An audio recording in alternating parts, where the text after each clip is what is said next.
The light took Danny Reeves while he was scratching his belly and thinking about lunch.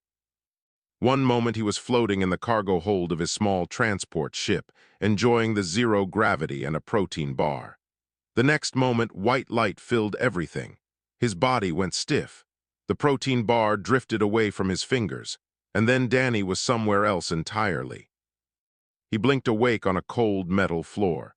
Around him, thousands of beings were doing the same thing. Some had scales, some had too many eyes, some looked like walking insects or floating clouds of gas.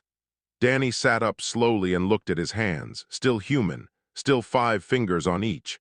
Good start. A massive chamber stretched in every direction. It was so big that Danny could not see the walls.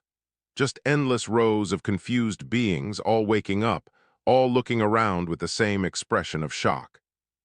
Then a voice filled the air. It came from everywhere at once. "Welcome to the Galactic Survival Trials." A shape appeared in the center of the chamber. It was made of floating crystals that caught the light and threw rainbows across the crowd. The crystals spun and shifted as the voice continued. "I am the Arbiter. You have been selected from across 47 star systems. 5,000 competitors, 10 levels of survival, 1 winner." Danny raised his hand like he was in school. Nobody noticed. The trials are broadcast to trillions of viewers across the galaxy. You will face environments designed to test your strength, your mind, and your will to survive. The final survivor will earn citizenship in the Ascended Collective, the highest honor any being can achieve. The crystals pulsed with light. "Let the scanning begin." Blue beams swept across the crowd. When one passed over Danny, words appeared in the air above his head. He had to twist his neck to read them. Species, human. Origin, Earth Sol System. Threat rating, Tier 0, negligible. Danny frowned. That did not seem like a compliment. Around him, other beings had much more impressive ratings. A massive reptilian creature nearby showed Tier 7. A 4-armed warrior with metal skin displayed Tier 6. Even the small insectoid next to Danny was rated Tier 2. A tall being with gray skin and 6 eyes looked down at Danny. Its rating showed Tier 5. "Tier 0, it said, making a sound like laughter. "I did not know they still allowed prey animals into the trials." Danny shrugged. "I did not know I was in the trials until about 2 minutes ago." The gray being laughed harder.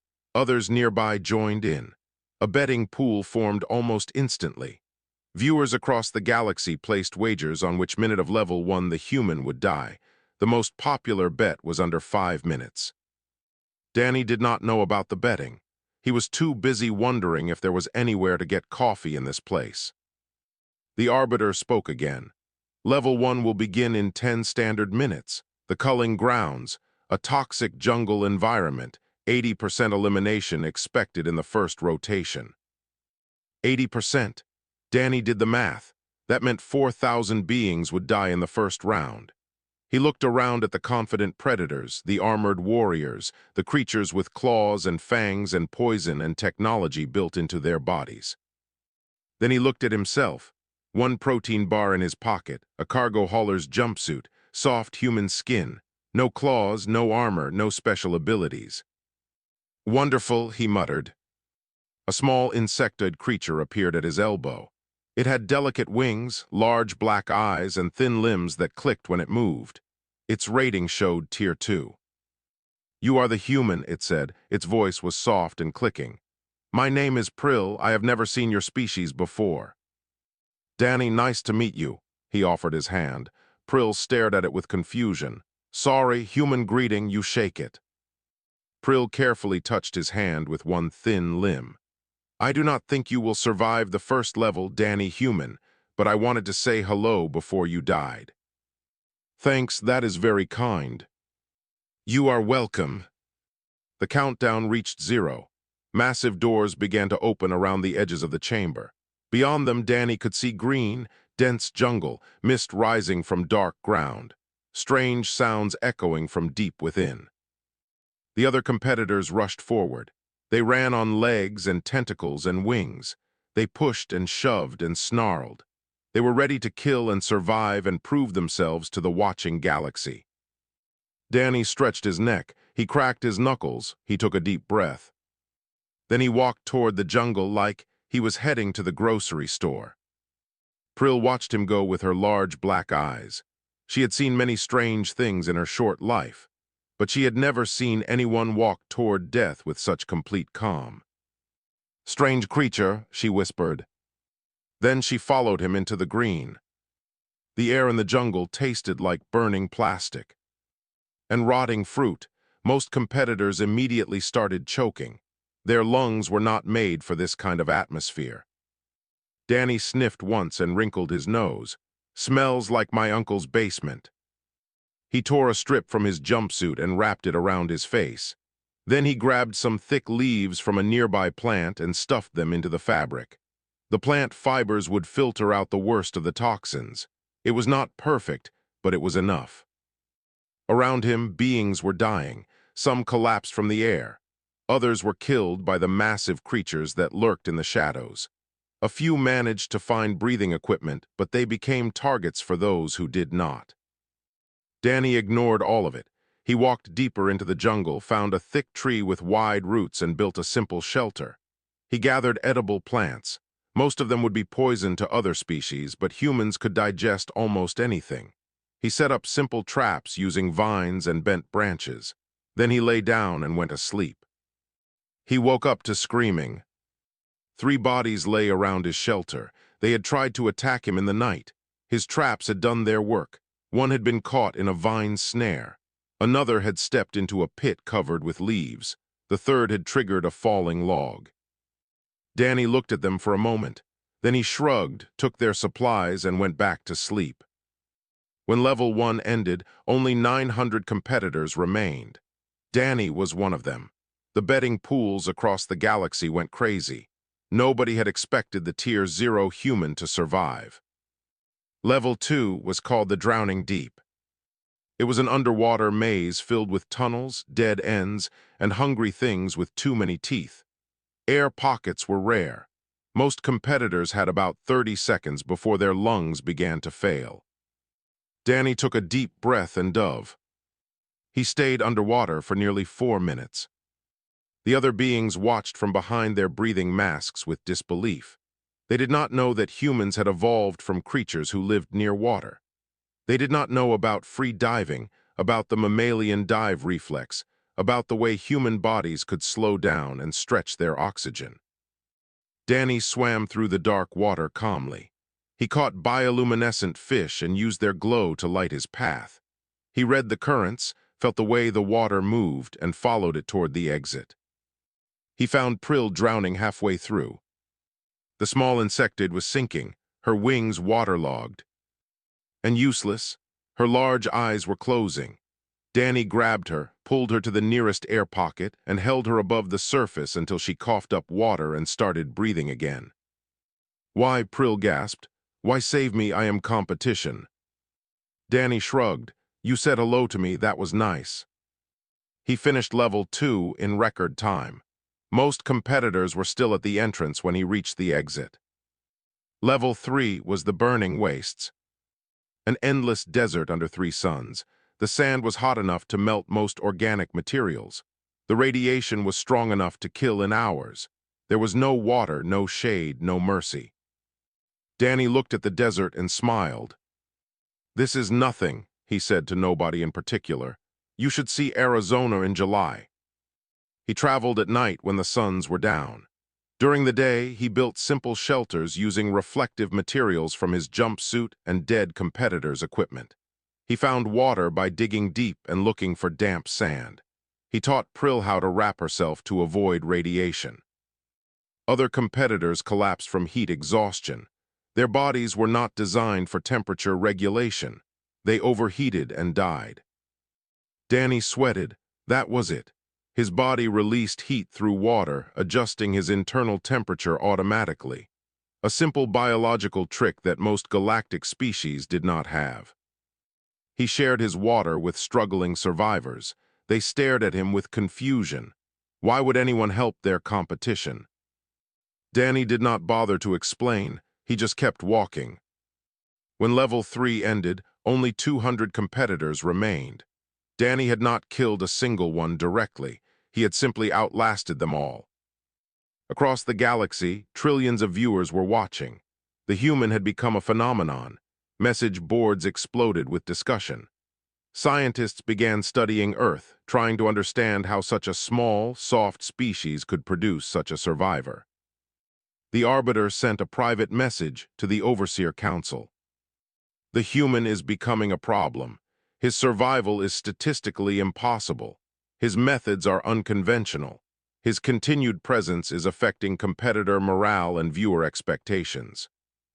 The Council responded with one word: continue. They wanted to see how far the human could go. They wanted to understand this strange creature who walked through death like it was nothing. They would soon regret that curiosity. Level 4 was called the Hunger Trials. No food was provided. Competitors had to hunt, gather, or starve. The arena was a gray wasteland filled with strange plants and stranger animals. Most of them were poisonous to most species. Danny ate them anyway. He bit into a purple root that should have stopped his heart. His stomach processed it without complaint. He chewed on bitter leaves that could dissolve metal. They tasted bad, but they filled his belly. He caught a small creature with sharp claws and ate it raw after a quick inspection. Prill watched with horror as he swallowed the meat. That creature produces a toxin that kills within minutes. Danny wiped his mouth. Tastes like chicken. What is chicken? Earth animal, everything tastes like it. His digestive system was a miracle that the galaxy did not understand. Millions of years of eating anything that did not run away fast enough had given human stomachs that could handle almost any organic material. What killed others was just dinner for Danny. A massive predator found their camp on the third day. It was twice Danny's size, covered in armor plates with jaws that could crush stone. The betting pools immediately shifted. This was it. This was how the human would finally die. Danny picked up a sharpened stick. The predator charged. Danny did not run. He waited. At the last moment, he stepped to the side and drove the stick into the creature's eye. It screamed and thrashed. Danny held on, pushing deeper until the stick reached the brain. The predator fell. Danny started a fire and cooked the meat. Other competitors gathered at a distance, watching with a mix of fear and hunger. Danny saw them hiding in the shadows. "Come eat," he called out. "There is enough for everyone." They did not understand. The trials were about survival of the fittest, about killing and taking. Nobody shared, nobody helped. But they were hungry. One by one they came forward. Danny fed them. He asked for nothing in return. Level 5 was the Gauntlet of Pain. An obstacle course designed to test pain tolerance. Electrical fields that burned, extreme cold that froze, extreme heat that blistered, blades that cut, acids that dissolved. Competitors entered screaming and exited broken, if they exited at all. Danny walked through it like he was taking a stroll. The monitoring systems went wild. His pain readings were off the charts. He should have been paralyzed by agony. Instead, he just kept walking. His face showed discomfort, but his legs never stopped moving. A reptilian warrior waited at the exit. His scales were burnt and his limbs were shaking from the ordeal. He grabbed Danny by the arm. "How?" he demanded. "How did you not fall? How did you not stop?" Danny shrugged. "I stubbed my toe last week, hurt worse than that." The warrior stared at him without understanding. He did not know about Earth. He did not know about the planet where everything was trying to kill its inhabitants. He did not know about the evolution that had created beings who could survive almost any injury and keep moving. Level 6 was the Mind Labyrinth, a psychological horror simulation. The arena created illusions based on each competitor's deepest fears. It showed them failure, loss, death. It broke them from the inside. Danny walked into the darkness. The simulation showed him his crew dying, his ship burning, his family forgetting his name, being alone forever, failure after failure after failure. Danny watched it all. Then he kept walking. "This is not real," he said quietly. "And even if it was, I have already imagined worse. Every human has. We call it anxiety. We live with it every day." The simulation threw more horrors at him: death, suffering, despair. Danny acknowledged each one. He did not fight them. He did not run from them. He simply accepted that these fears existed and chose to keep moving anyway. "I have had nightmares worse than this," he muttered. "I have had Mondays worse than this." He walked out of the mind labyrinth without a single mark on his psyche. The Overseer Council called an emergency meeting. "The human must be removed," one member said. "He is disrupting the competitive integrity of the trials." "His ratings are astronomical," another argued. "Viewers love him." "That is precisely the problem. He is making the other species look weak. He is changing the narrative." The arbiter floated in the center of the council chamber. "What do you wish me to do?" The council exchanged glances. They could not kill him directly. That would make him a martyr. They needed another solution. "Make the next levels harder," the head of the council ordered. "Design them specifically for him, find his weakness and exploit it." The arbiter's crystals pulsed. "And if he has no weakness?" The council did not answer. They refused to believe that was possible. They would learn otherwise soon enough. Level 7 was called the Betrayal Grounds. The rules were simple. Only 50 competitors could advance. 73 remained. That meant at least 23 had to die. The arena was a closed space with weapons scattered everywhere. The message was clear: fight, kill, survive. Danny looked at the weapons. Then he looked at the other competitors. They were bruised and tired. They had survived 6 levels of hell together. Some of them had eaten from his kills. Some had followed his methods to stay alive. He picked up a blade. Everyone tensed. This was it. The human was finally going to show his true nature. Danny threw the blade away. "No," he said simply. A warrior with 4 arms stepped forward. "What do you mean, no? We must fight. Those are the rules." "The rules say only 50 can advance. They do not say we have to kill each other." "Then how do we decide who lives?" Danny sat down on the ground. "We do not. We all refuse to fight. We all advance together or nobody advances at all." The competitors looked at each other. This had never happened before. The trials were built on competition, on violence, on the strong crushing the weak. Nobody had ever simply refused. One by one, they sat down. Prill sat next to Danny. The 4-armed warrior sat nearby. Even the predators, the killers, the apex beings from deadly worlds joined the circle. The arbiter appeared in the center of the arena. Its crystals flickered with confusion. "You must eliminate at least 23 competitors," it announced. "No," Danny said. "The trials require it." "Then change the rules." Silence. The arbiter consulted with the Overseer Council. Trillions of viewers watched and waited. The galaxy held its breath. Finally, the arbiter spoke again. "All 73 competitors will advance to level 8. It was the first time in trial history that the elimination quota was not met. The council was furious, but they had a plan. Level 8 was called the Impossible Hunt. Each competitor was assigned a specific creature to kill.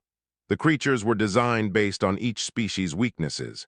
Fast creatures for slow hunters, armored creatures for those without claws, flying creatures for those who could not look up.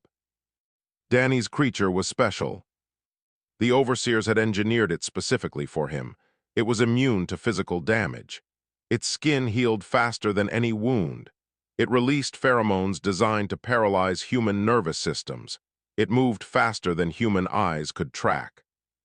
It was a death sentence designed to look like a fair challenge. Danny saw the creature and understood immediately.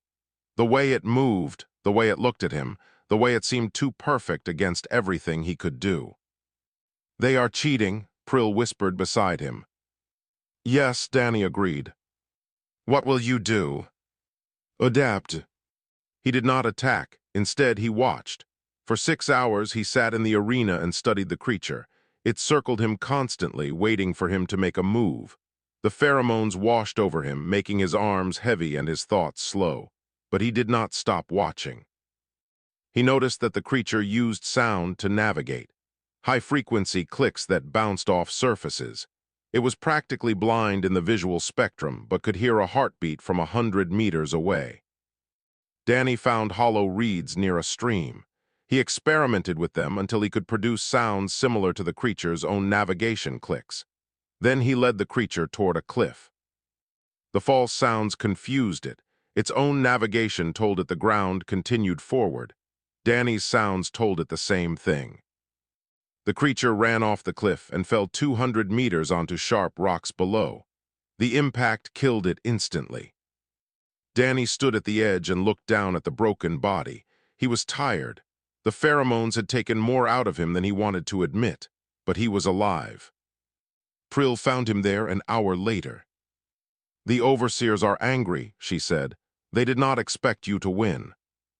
They should have made a smarter creature. They are scared of you, Danny Human." He turned to look at her. His eyes were heavy with exhaustion. "They should be scared of what I represent. I am nothing special. I am completely average for my species. There are 8 billion more like me on Earth." Prill was quiet for a long moment. "Then your species is terrifying." Danny smiled for the first time since the trials began. "We prefer the word persistent." In the council chambers, panic was spreading. The ratings were higher than ever. The human was becoming a legend. Species across the galaxy were beginning to ask questions about their own survival ratings, about the fairness of the trials, about what other secrets the collective had been hiding. Something had to be done. The head of the council made the final decision. "He cannot win. He cannot even reach the final level. We will remove him before level 9, not through death, through disqualification. We just need to find a reason." The arbiter bowed its crystal form. "And if there is no valid reason, then we will create one." Level 9 was called the Trial of Leadership. 31 competitors remained. Each would lead a team through a war simulation. Strategy, tactics, and command ability would be tested. Those who failed to lead their teams to victory would be eliminated. Danny was given his team. He knew immediately that something was wrong. 5 members, a reptilian who hated mammals, an insectoid from a hive that considered all other species to be food, a gaseous being that could not communicate with solid creatures, and a cybernetic unit designated Unit 7 that moved with suspicious precision. "They gave me the rejects," Danny muttered, "and 1 spy." Unit 7's mechanical eyes flickered for a moment. Danny had spotted the saboteur within seconds. The simulation began. A battlefield stretched before them. Enemy forces on one side, their objective on the other, simple enough for a normal team, impossible for a group designed to fail. Danny gathered his team. "I know we are not supposed to work together," he said. "I know some of you were probably told to make sure I fail. I do not care about any of that." The reptilian hissed. "You speak as if you understand our nature." "I understand survival. That is enough." He assigned roles. The reptilian would lead the front assault. His aggression would be an asset, not a weakness. The insectoid would scout. Her speed and multiple eyes made her perfect for gathering information. The gaseous being would serve as communication relay. Its form could spread across the battlefield and carry messages instantly. Unit 7 received the most important job. "You will guard our flank," Danny told the cybernetic. "I am trusting you with our lives." Unit 7 stared at him with empty eyes. "You trust a machine you just met." "I trust that you want to survive as much as the rest of us. Whatever orders you were given, they probably did not include dying for the Council's pride." Something changed in Unit 7's mechanical face. It was small, a tiny flicker of something that might have been surprise or gratitude. The battle began. Danny's team moved like a single organism. The reptilian tore through enemy lines with fury that shocked even the simulation. The insectoid provided perfect intelligence, warning them of ambushes before they happened. The gaseous being kept everyone connected, passing orders instantly across the battlefield. And Unit 7 guarded the flank, not as a saboteur, as a true team member. Halfway through the simulation, enemy forces tried to flank them. It was the perfect moment for Unit 7 to betray the team, to step aside and let them all die. Instead, Unit 7 fought, harder than any machine should be able to fight. Danny noticed, he said nothing. They completed the simulation with 0 casualties. It was another first, another record, another impossible achievement by the Tier 0 human. The Arbiter appeared before Danny as his team celebrated. "You are charged with unauthorized cooperation tactics," the crystal being announced, "and manipulation of competitor psychology." Danny stared. "I made my team work together. That is a crime. You were supposed to dominate through strength, through individual superiority. You have instead corrupted the competitive nature of the trials." "I won, my team won, nobody died." That is precisely the problem. Guards appeared. They were massive constructs of metal and light, designed to contain the most dangerous beings in the galaxy. They surrounded Danny without a word. "You are disqualified from the trials," the Arbiter announced. "Charges include disruption of intended competitive dynamics and demonstrating capabilities beyond registered species parameters." "So I was too good," Danny translated, "and you cannot have a human win." The Arbiter did not deny it. Danny's team surrounded him. The reptilian bared his fangs. The insectoid raised her claws, even the gaseous being pulsed with threatening colors. "Stand down," Danny told them. "This is not a fight we can win." "But they are cheating," Prill cried. She had pushed through the crowd to reach him. "Everyone can see it. The whole galaxy is watching them cheat."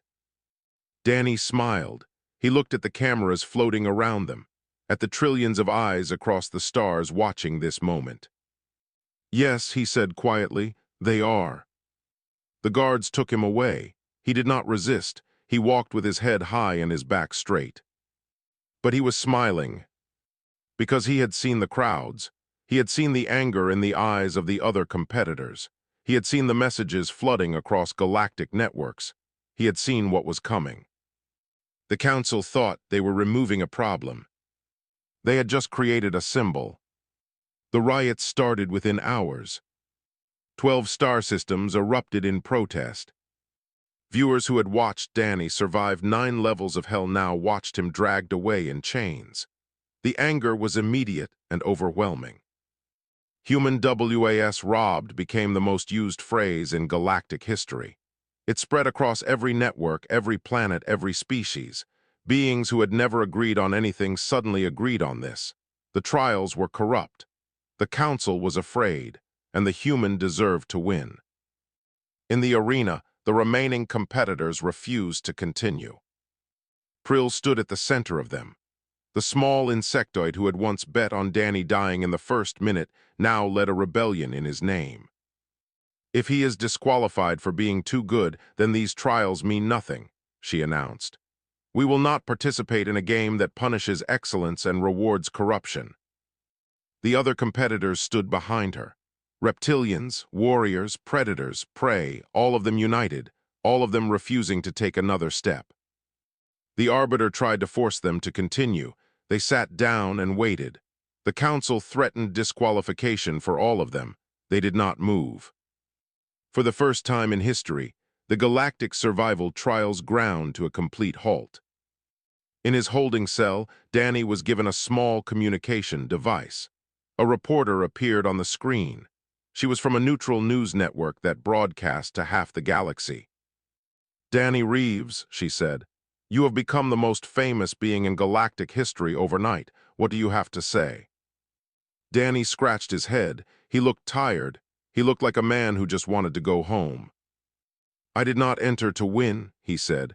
"I was taken, abducted. I just wanted to survive long enough to get back to my ship." "But you dominated every level. You broke records.